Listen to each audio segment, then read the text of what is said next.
People love taking photos because it gives them a chance to capture a moment in time that they will never experience again. They say photos tell stories. When you take a picture, you capture the moment's emotions. Karamihan ngayon, digital photography, modern studio sessions, tsaka smartphone selfies. So naisipan namin ni Mrs., bakit di tayo bumalik sa nakaraan? At dito nga sa Cafe Cayman, naabutan namin si Kuya Clinton Aniversario, one of the living legends here in the Cordilleras in the world of art. And he has a box camera. Natuwa ako dito, akala ko Afghan box pero sabi niya medyo iba to. Pakita rin namin yung cute na security nila dito sa Cafe Cayman. Hello, hello! While waiting for our turn, nag-decide kami na mag-chillax muna, magkape, magtsaa. What I like about Cafe Cayman is that they support local. So nakikita nyo dito, ang daming display ng local products from our artisans here in the Cordilleras. Yung vibes na mararamdaman mo dito sa Cafe Cayman ay homey, comforting ba?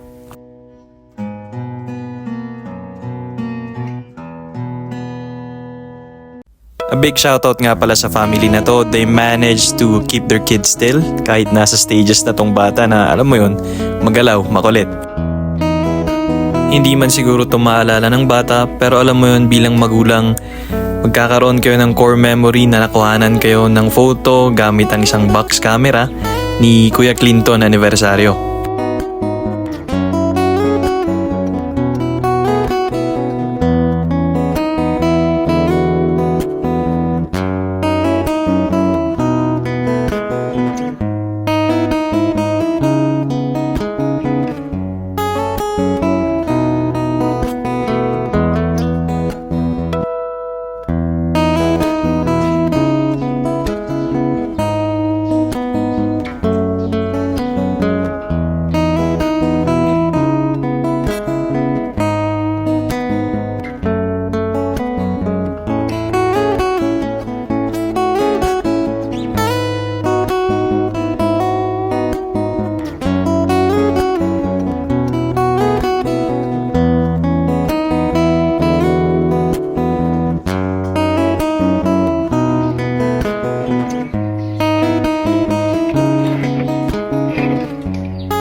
Dati nga ako talaga nga mahilig active photography tapos no check ko nga alalan mo lang dyan model ko ti arts ko then natrapak na mas favorite ko mo ito di photography kaysa painting and sculpture so actually shoot ako ti digital actually nagrugi ako ti digital bago nag-film pero yung digital unlimited di shoot kahit mo makalangan na panunod mo.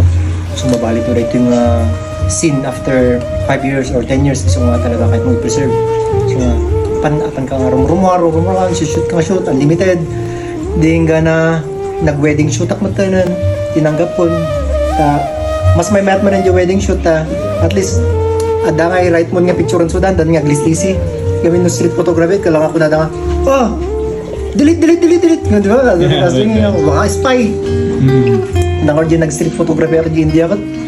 You delete that.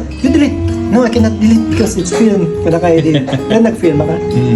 Guys, kung nakakuha na lang dyan India kaya dyan, nag-wedding shoot ako lang dyan, na-invite ako. Gana din naka 10 wedding ako na umako niya. Editing.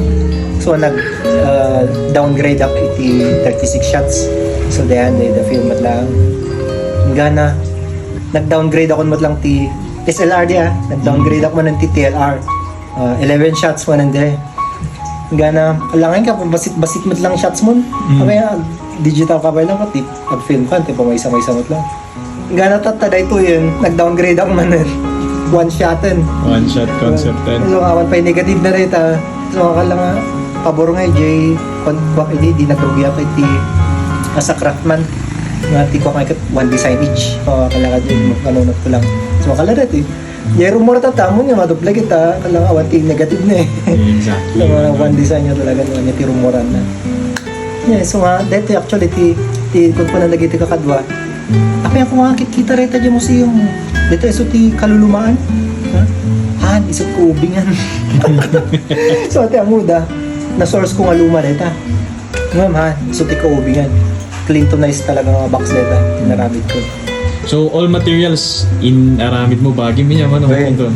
Nice. Except the lens. Experience, of course. So, di in-apply ko mat lang ng tika, di nakadal ko timetek. Yung clinical chemistry, no? Reaction. Tapno, sabali, kalangawan pa yung nakita nga ng nag-aramid tikas to nga di ma-experience ti subject mo nga makikita da di rupa da nga nag-appear di photo paper nga as na-develop suna. Actually, may sapay di Manila din nakita. Exactly nga the same Afghan box. Yung dito sabsabali nga talaga. Ano may bagang Afghan box iso na. Kasi may isa lang nga talaga wanti negative na. Yan lang.